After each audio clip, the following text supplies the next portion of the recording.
ಪದ್ಯ ಕನ್ನಡ ನುಡಿ. ಕವಿಯ ಹೆಸರು A.K. ರಾಮೇಶ್ವರ. ಮಕ್ಕಳೇ ಬನ್ನಿರಿ ಮಾತೊಂದು ಹೇಳುವೆ, ಚಿತ್ತವದಿಟ್ಟು ಆಲಿಸಿರಿ.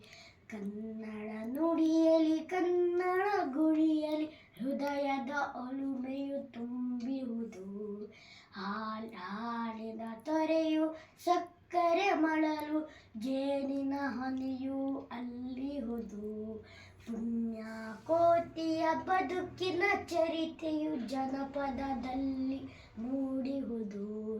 ಸಂಚಿ ಹೊನ್ನಮ್ಮದ ಹದಿಬದೆ ಧರ್ಮ ಥಳ ಥಳ ಅದರಲ್ಲಿ ಹೊಳೆಯುವುದು. ಶರಣರು ರಚಿಸಿದ ವಚನಗಳೆಲ್ಲವೂ ಬದುಕಿನ ಅಮೃತ ಕಣಜಗಳು. ದಾಸರ ನುಡಿಯಲ್ಲಿ ಅರಳಿದ ಛಲವು ಕನ್ನಡದೊಲುಮೆಯ ಹವಳಗಳು. ಬನ್ನಿರಿ ಮಕ್ಕಳೇ ಕನ್ನಡ ಕಲಿಯಿರಿ, ಬದುಕಿನ ತಿರುಳನ್ನು ಅರಿಯುತ್ತಾ.